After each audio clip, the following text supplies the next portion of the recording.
Olá, meus amigos! Vamos dar sequência ao nosso curso de Direito Financeiro, trazendo uma matéria nova. Uma matéria que os cursos de financeiro ainda não apresentam seus comentários, nem mesmo de 2017, porque foi uma emenda no finalzinho de 2016 que criou o novo regime fiscal brasileiro. Apesar de se falar em novo regime fiscal brasileiro, é apenas em relação à União, proposta do governo Temer, que gerou a Emenda Constitucional 95 de 2016.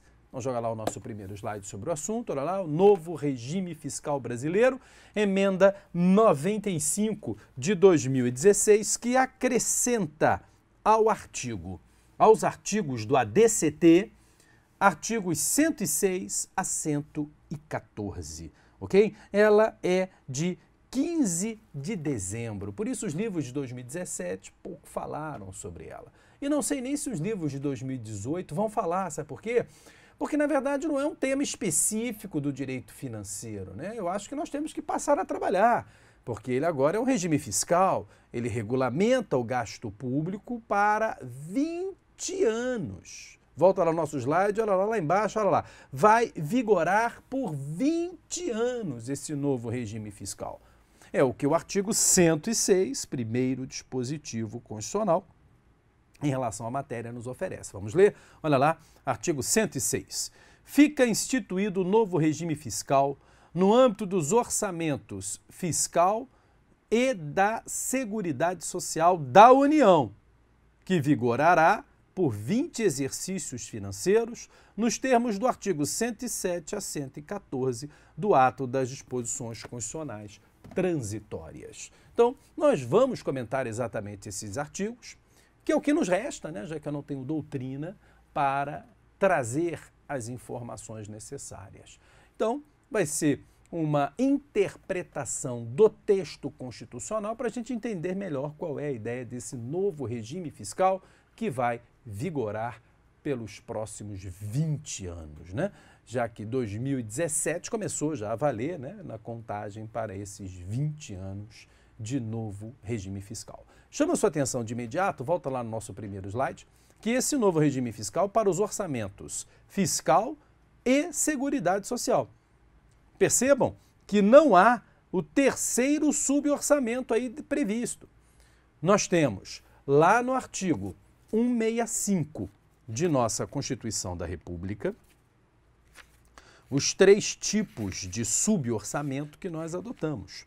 Olha lá o artigo 165, parágrafo 5º de nossa Constituição. A Lei Orçamentária Anual compreenderá 1. O orçamento fiscal, 2. O orçamento de investimento das empresas estatais e 3. O orçamento da Seguridade Social. Quando o artigo 106 do ADCT, acrescentado pela Emenda 95 de 2016, nos traz o novo regime fiscal, ele pontua no âmbito do orçamento fiscal e da Seguridade Social da União. Então, o orçamento de investimento na estatal não vem nessa nova limitação. Não consta no novo orçamento, no novo regime fiscal brasileiro. Ok? Então já é uma constatação imediata do seu primeiro artigo que apenas apresenta, né? Porque o artigo 106 fala, ó, do 107 em diante eu vou trazer esse regime, tá? Então ele apresenta o novo regime fiscal brasileiro para os próximos 20 anos e deixa claro que ele passa a trazer limites para o orçamento fiscal e da Seguridade Social. Então o orçamento de investimento do governo nas empresas estatais não está sobre as rédeas do novo regime fiscal. Ok? Então, constatação importante. Vale lembrar que o orçamento fiscal é aquilo que você está acostumado, né, a ouvir, que sempre leu a respeito da matéria, que é aquele orçamento do dia a dia, do gasto público, né, que é o mais importante, né, o dia a dia das despesas públicas brasileiras, receita e despesa. E o orçamento da Seguridade Social é o gasto com o servidor público, no caso, especialmente da União, além do gasto com o servidor público, o eventual déficit do regime geral de Previdência Social, já que é uma autarquia federal, INSS, que o administra. Então, Esses valores têm que estar separados, não se confundem com o orçamento fiscal, o orçamento da Seguridade Social para bancar as aposentadorias. Ok? Bom lembrar, né? É claro que eu estou especialmente atento ao regime próprio aqui, que é o gasto do ente da federação, com o seu regime de previdência. Quem banca o regime geral, empregado, empregador e quem administra o INSS. Aí é que é o X da questão. Como o INSS é uma autarquia federal, eventual déficit vem do Tesouro Nacional, administrado pela União. Então ela tem que ficar atento também no gasto com a Seguridade Social, com o eventual rombo do INSS e colocar recursos para bancar as aposentadorias dos trabalhadores em geral. Mas é claro que o foco do orçamento com a Seguridade Social é o gasto com a aposentadoria dos servidores públicos, ok? Porque essa, além do servidor contribuir, o governo contribui em dobro o valor que o servidor coloca para fins de seguridade. E é o próprio governo que administra esses recursos, né? Eventual deficiência em relação a pagamento de aposentados no serviço público, é claro que também o governo terá que cobrir. Agora lembro, né? Regime próprio é administrado pela União, do servidor federal, administrado pelos estados, do servidor estadual, administrado pelos municípios, dos servidores municipais. Então, cada ente da federação terá o seu orçamento da sua Seguridade Social. Sendo que estados e municípios não têm a preocupação do regime geral ser deficitário, né? Porque, como é uma autarquia federal e INSS que o administra, esse é um problema da União, não é um problema que chega a estados e municípios. Perfeito? Então, o orçamento da Seguridade Social de estados e municípios é exclusivamente em relação à aposentadoria de seus servidores. Ok? Então, constatação número 1, bem interessante, nesse novo regime que vamos passar a trabalhar, não há restrições para investimento nas empresas estatais. Esse suborçamento de investimento na estatal ficou de fora. Ok? Beleza. Muito bem. Então, vamos lá e vamos ver quem está abraçado por esse novo regime e qual é a ideia deste novo regime fiscal. Muito bem, o artigo 107 de nosso ADCT fala assim: ficam estabelecidos para cada exercício limites individualizados para as despesas primárias. 1. Do Poder Executivo. 2. Do Supremo Tribunal Federal, do Superior Tribunal de Justiça, do Conselho Nacional de Justiça, da Justiça do Trabalho, da Justiça Federal, da Justiça Militar da União, da Justiça Eleitoral, da Justiça do Distrito Federal e Territórios, no âmbito do Poder Judiciário. 3. Do Senado Federal, da Câmara dos Deputados e do Tribunal de Contas da União, no âmbito do Poder Legislativo. 4. Do Ministério Público da União e do Conselho Nacional do Ministério Público. E 5, da Defensoria Pública da União. Joga lá o nosso segundo slide, então. São limites individualizados para cada exercício das despesas primárias com os poderes da República e os órgãos independentes. Vejam que, em relação a poder judiciário, ele pontua todos os tribunais federais. Poder legislativo, ele pontua Senado e Câmara, entendo que não deveria ter misturado, mas misturou, Tribunal de Contas, como se Tribunal de Contas fosse um órgão do Poder Legislativo. Entendo, volta lá no nosso slide, por favor, que Tribunal de Contas entra aí à sua direita lá, como órgão independente.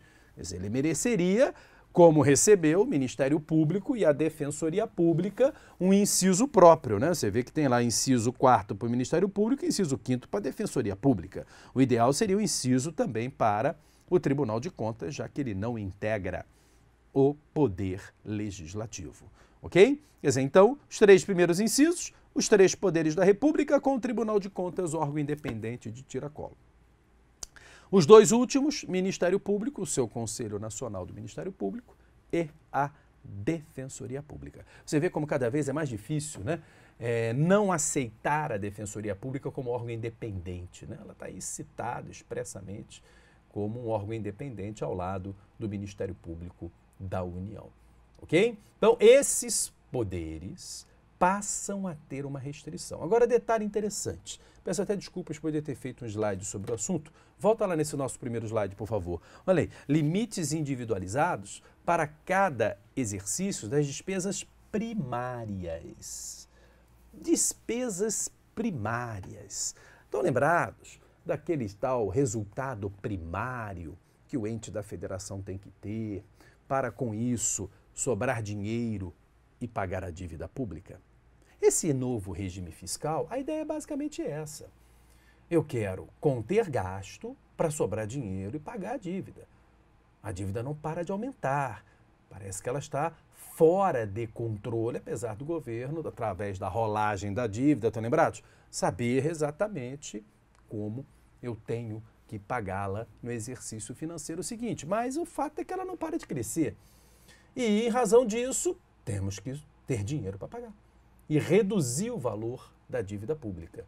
Existe aquela paranoia, né, de ela ficar acima de certo patamar do produto interno bruto, que pode inviabilizar o país, quer dizer, então há essa preocupação. Me parece que o novo regime fiscal veio exatamente para isso. Contém as despesas, com isso sobra recurso, se houver arrecadação, aumento da arrecadação, e a gente vai pagando a dívida pública, ok? Quer dizer, então, nesse contexto, em relação à despesa primária, o que vem a ser isso?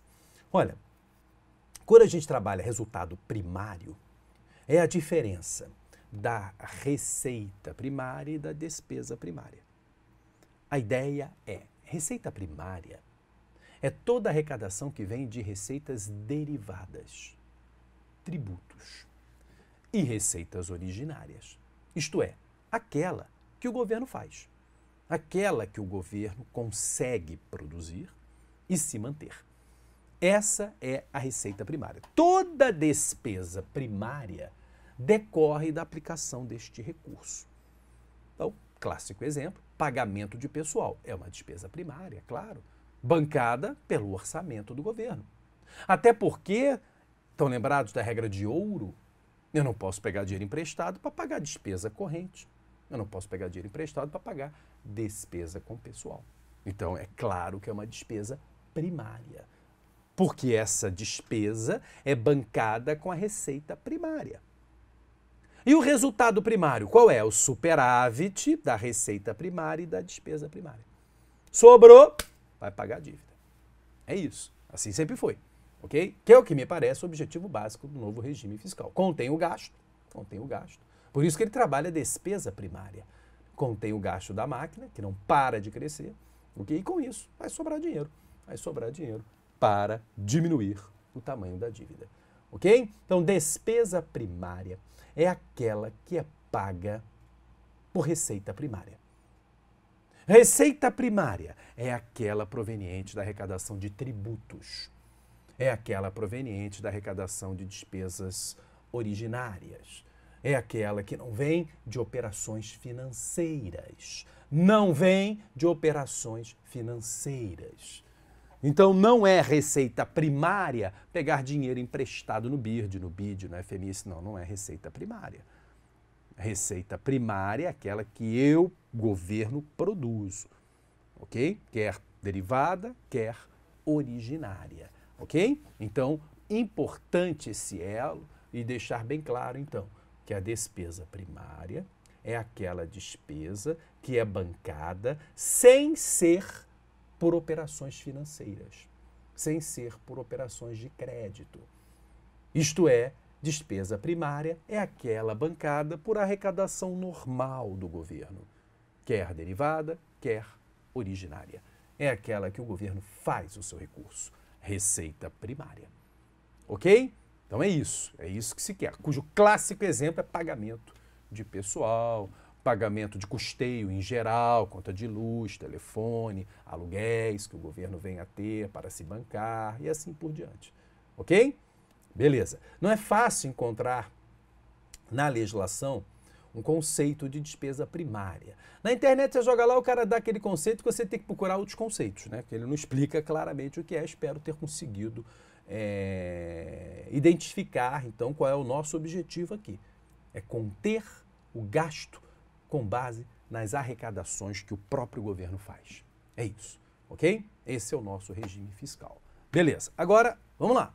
Identificados os personagens e identificado a despesa primária como alvo do nosso novo regime fiscal, o que diz o artigo 107 do ADCT, depois que me elenca cada um deles. cada um desses entes e a despesa primária. Vem, parágrafo 1º do 107. Cada um dos limites que se refere ao caput desse artigo equivalerá. Então, ele está olhando por poderes e órgãos independentes. Equivalerá. 1. No exercício de 2017, a despesa primária paga no exercício de 2016, incluídos os restos a pagar e demais operações que afetem o resultado primário, corrigida em 0,702%. Bom, em relação à despesa primária, ele insiste, né, em falar despesa primária do exercício de 2016, incluídos os restos a pagar, é despesa primária, né? É pagamento normal, só não deu para liquidar, tá lembrado de liquidar e fazer o pagamento? Quer dizer, a despesa do exercício anterior, que através do restos a pagar, eu só tenho condições de pagar no exercício financeiro seguinte, por isso aquele instrumento que a gente já trabalhou aqui. E demais operações que afetem o resultado primário, não são operações de crédito, tá? Não são operações de crédito. Porque a operação de crédito não tem a ver com o resultado primário, né? É só a arrecadação. Então, demais operações pode ser, por exemplo, é difícil, né? A gente ter que interpretar aqui para vocês o artigo legal sem um suporte doutrinário, mas pode ser, por exemplo, renúncia de receita. É uma operação que vai diminuir a arrecadação e comprometer o gasto público. Posso interpretar dessa forma e demais operações que afetem o resultado primário. Olha lá. Quer dizer, no resultado primário não entra operação de crédito. O resultado primário é tributo, é receita originária, é arrecadação normal do governo, ok? Arrecadação normal do governo, tá? Então, pode ser exatamente diminuir a arrecadação, com muitas isenções, renúncias e subsídios, vai afetar o resultado primário, ok? Corrigidos em 0,702%. Então, 2017, vamos fazer o seguinte, qual foi o valor da despesa primária de 2016? Corrige 7,2%, que foi a inflação de 2016. É isso que eu vou gastar em 2017. Joga lá o nosso slide, por favor. Olha lá. Para o exercício 2017, o valor da despesa primária de 2016, mais os 7,2% para fins de sua atualização. Ok? Agora, para os outros exercícios, olha aí, já adiantando, já vamos ler aqui no texto legal, constitucional, perdão. Para os outros exercícios, o valor da despesa primária do exercício anterior, corrigido pelo IPCA do IBGE, é o que a gente acha aqui no item 2 do parágrafo 1º desse artigo 107, que diz assim: para os exercícios posteriores, ao valor do limite referente ao exercício imediatamente anterior, corrigido pela variação do Índice Nacional de Preços ao Consumidor, IPCA, publicado pelo Instituto Brasileiro de Geografia e Estatística, IBGE, ou de outro índice que vier a substituí-lo, para o período de 12 meses encerrado em junho do exercício anterior, a que se refere a lei orçamentária. Isto é, ao longo de 20 anos, o gasto público vai crescer apenas em matéria de reposição inflacionária. É isso. E aí vem uma constatação, aí é minha, peço cuidado, ok? Na interpretação do dispositivo. Quer dizer, eu estou limitando as despesas, apenas pegando quanto é que eu gastei em 2017. Joga a inflação, já foi bem pequena em 2017, né? 2 ponto alguma coisa. É isso que eu vou gastar em 2018. Mas pensa bem, se houver nesse período um aumento da arrecadação, um aumento da receita primária, vai sobrar dinheiro. Porque em matéria, a minha despesa está limitada à reposição de perda inflacionária. Se aumenta a arrecadação, meu irmão, a despesa inflacionária vai ficar abaixo da arrecadação. Vai sobrar uma grana aqui, porra. E é isso que o governo quer. Porque o déficit é imenso.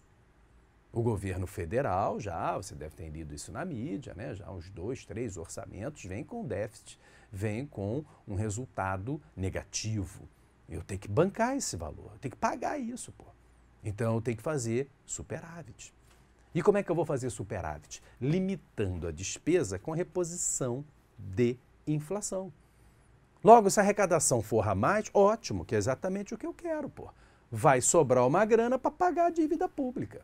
Aí sobrar uma grana para pagar o prejuízo dos anos anteriores, até equilibrar. Até equilibrar.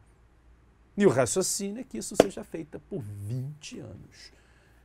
Como sempre, né, nossas despesas passam a estar limitadas por um interesse de botar a casa em ordem. Não acho errado, mas pô, desde que eu me dou por gente, a gente tá botando a casa em ordem, cara. Desde que eu me dou por gente, eu acho acertado, né? A gente querer conter gasto para pagar dívida, eu acho acertado. Mas desde que eu me dou por gente é assim, pô. Aí eu volto a insistir a quantas anda a dívida pública brasileira. Não está na hora de fazer uma auditoria e nós entendermos o que de fato ocorre? Essa é uma questão importantíssima, porque eu escuto isso desde que eu me dou por gente, pô. Quer dizer, os nossos investimentos, e nós vamos ver, inclusive, saúde e educação, que tem dispositivo expresso sobre saúde e educação nesta emenda 95, eles são contidos com o superávit primário, onde eu tenho que pagar, mas isso já é há muito tempo, pô. Há muito tempo eu já tenho isso. Todo santo ano, a LDO fixa o superávit primário para a gente pagar a dívida pública, pô. Nos últimos anos não estamos pagando nada. Por quê? Porque estamos com um aspecto negativo. Está entrando menos do que saindo, não está sobrando superávit. Daí a paranoia. Eu tenho que recuperar os últimos anos e novamente voltar a fazer superávit para tentar reduzir a dívida pública, que não para de crescer. Não sei se já analisaram, após essa emenda 95, veio a emenda 99, que regulamenta o precatório. E na emenda 99 está dando uma ideia sensacional para as instituições financeiras, que é o seguinte: governo, troca precatório por empréstimo nas instituições financeiras. Aí você bota a casa em dia. É sensacional, né? Eu não vou ficar mais devendo a você, cidadão, que ganhou a ação, eu vou ficar devendo ao banco, porque eu vou ao banco pegar dinheiro emprestado. E com esse dinheiro emprestado eu te pago. Pronto, botei o precatório em dia. Só que eu troquei dívida por dívida. E vou ficar devendo agora à instituição financeira, com juros, correção. E aí? Como é que vai ficar isso? Quer dizer, mais uma vez eu estarei aprisionado em instituições financeiras. E essas coisas passam pelo Congresso Nacional sem um debate, sem conversar com a sociedade, sem que a gente saiba disso. A gente descobre isso lendo. E o pior, isso eu já aprendi muito em direito financeiro, depois você não lê em lugar nenhum, né? Você lê na mídia. Aí você quer uma informação técnica para até melhorar esse comentário que eu estou te fazendo aqui, cara, eu não acho nada em lugar nenhum, pô. No entanto, aquela história. Como eu sempre falei aqui, prefiro que você me chame de difícil de entender, não compreende nada, do que omisso eu não estou sendo. Olha, eu estou enfrentando o novo regime fiscal, fazendo um comentário dos dispositivos, ok? E algumas vezes, como eu comecei esse daqui, eu vou ter que lhe falar, olha, cuidado, esse é um pensamento meu em relação a isso, posso estar errado, não tenho nem como confrontar essas colocações. Mas tem que ser feito, né? Porque é uma matéria esperada para concursos federais, né? Um novo regime fiscal. Pelo menos o candidato, né? Você precisa saber onde é que ele está, né? Porque nem isso, tem gente que sabe, pô, o novo regime, onde é que está isso? Está no ADCT, pô, lá no ADCT, mas no 95 criou novos artigos, e que é outra coisa que eu não aguento mais, né? Ato das disposições constitucionais transitórias lá de 88. Porra, eu não paro de mudar isso é uma praxe absurda, cara. Meu Deus do céu, cara, eu vou procurar o novo regime fiscal no ADCT de 88. Olha a incoerência do negócio, né? Enfim, fazer o quê, né? Isso a gente já até se acostumou. Então a ideia é essa.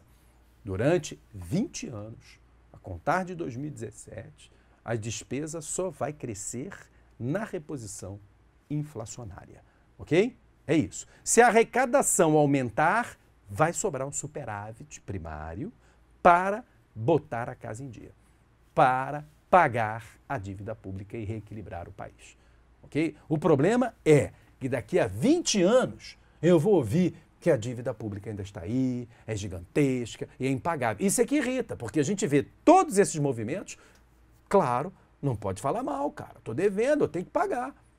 O problema é, daqui a 20 anos, você vai ver, escuta o que eu estou dizendo, você vai abrir o jornal, termina o regime fiscal, a dívida brasileira ainda está em tantos por cento do PIB. Eu falei, porra, isso é escravidão, cara. Isso é escravidão. Pelo amor de Deus, pô. E aí vão ter que inventar um outro regime para dar um jeito. Okay? Enfim, esse é o nosso lamento em relação a esse dispositivo. Mas, enfim, é o que nós temos. Muito bem, vamos lá. Na emenda 95, então, o artigo 107 trabalha essa estrutura. Eu gostaria de chamar a sua atenção para, no artigo 107, os parágrafos 5º e 6º. Eu vou começar pelo 6º. Joga lá o nosso slide, por favor. Olha aqui.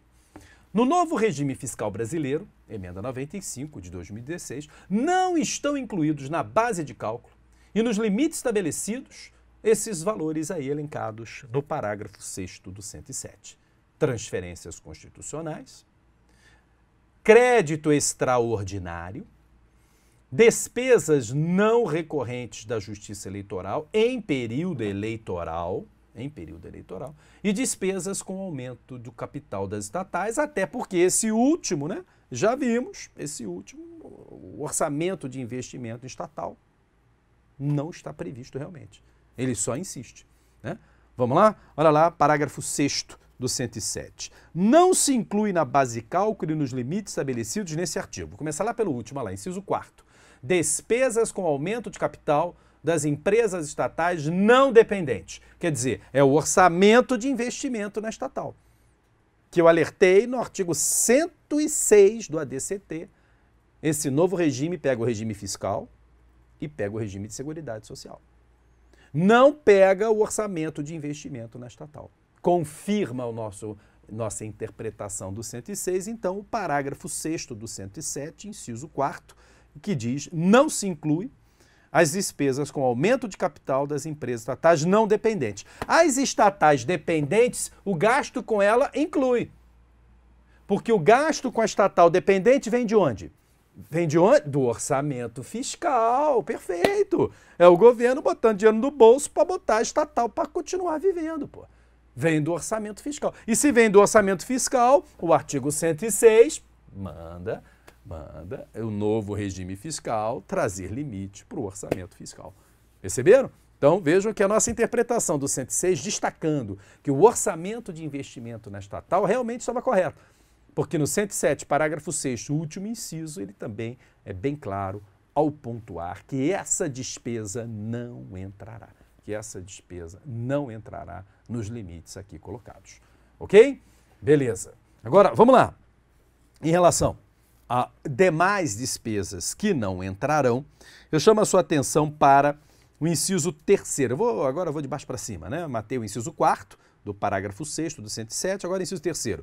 Despesas não recorrentes da Justiça Eleitoral com a realização de eleições. Isto é, então não são as despesas de custeio, não são as despesas de pessoal da Justiça Eleitoral que ele está se referindo.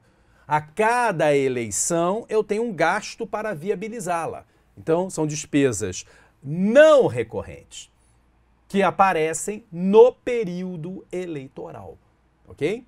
Como o conserto de urnas eletrônicas, a compra de urnas eletrônicas, a compra de material para cadastrar o eleitor, na biometria, né? Agora eles querem fazer lá que você identifique para evitar que alguém faça mau uso da sua ausência e configurar eventuais votos, enfim, é isso. Hoje se pede muito, né, que você tenha, né, um canhoto da sua votação, deixando claro em quem realmente você votou, né, e eles não querem dar isso, mas se tiverem que dar, olha lá, vem uma nova eleição, foi deliberado que é necessário, sim, ao término do voto, subir lá, igual cartão de crédito, né, e você leva para casa, ó, tá aqui, votei realmente nesse cara, foi esse botão que eu apertei e tal. Isso vai ser uma despesa que não é corrente, que não é o dia a dia. Não é para manter a justiça eleitoral, né? É para viabilizar as eleições, ok? E temos mais dois incisos, aí eu vou pular o inciso 2, que é o que eu quero destacar, crédito extraordinário, deixo para o próximo bloco. E inciso 1, transferências constitucionais, aí é imposição constitucional, né? Esse gasto, obviamente, não vai ser contado porque não é líquido, né? Estão lembrados? Receita, corrente líquida, o que entra e fica é meu, é a despesa e a receita primária. O que eu arrecado e tenho que repassar para os outros entes não é meu, tem mais é que não entrar realmente. Ok? Então, importantíssimo o parágrafo 6º. Agora, o mais importante é o crédito extraordinário. Então, já já a gente volta falando sobre ele.